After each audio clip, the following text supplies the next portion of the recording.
Pornografi. Yuk kita simak video ini. Pornografi. Pasti kita udah nggak asing dengan istilah ini. Sering banget kan kita baca di koran dan lihat di berita tentang kasus video porno yang marak beredar di kalangan pelajar, mulai dari anak SD, SMP, SMA, bahkan mahasiswa. Berawal dari iseng, nggak sengaja lihat di internet, atau bahkan dapat dari temennya sendiri. Tapi banyak yang nggak tahu bahwa menonton video porno itu ternyata berbahaya loh untuk kesehatan. Kenapa pornografi berbahaya?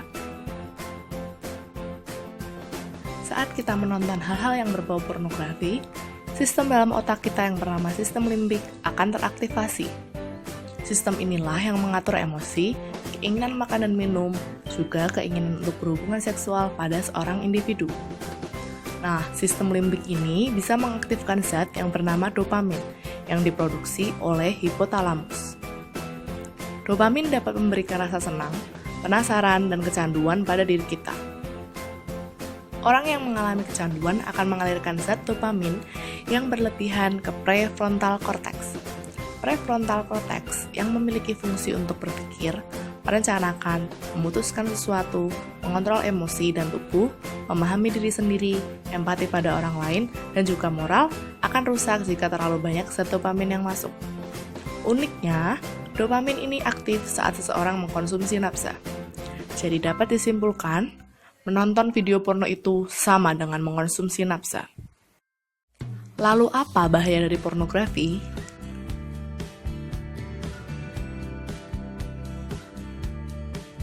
Bahaya yang pertama adalah kecanduan.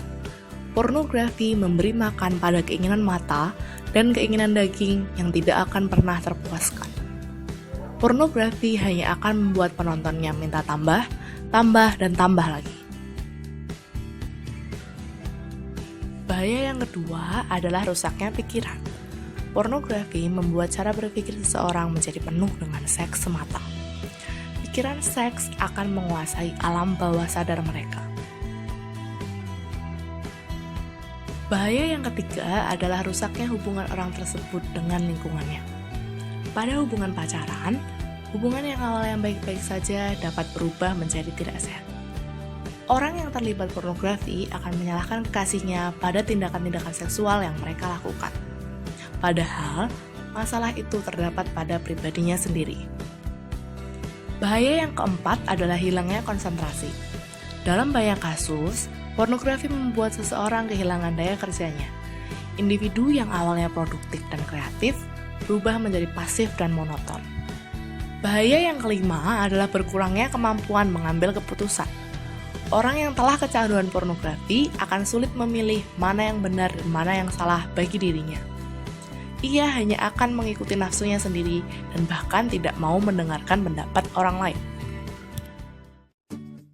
Bagaimana cara mengatasi kebiasaan menonton video porno? Hal pertama yang perlu kamu lakukan adalah niat, yaitu bertekad bulat untuk berhenti dengan menghapus segala hal berbau porno yang kamu miliki. Kedua, cari kesibukan lain yang lebih bermanfaat bagi diri maupun orang lain.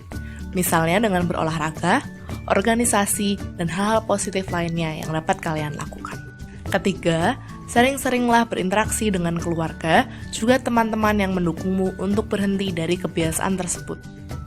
Keempat, buatlah komitmen untuk mencegah kecanduan tersebut terjadi lagi. Terakhir, perbanyaklah beribadah dan mendekatkan diri kepada Tuhan. Terkadang, pikiran kotor itu lahir karena sesuatu yang bening. Lindungi generasi kita dari bencana pornografi dan kejahatan seksual.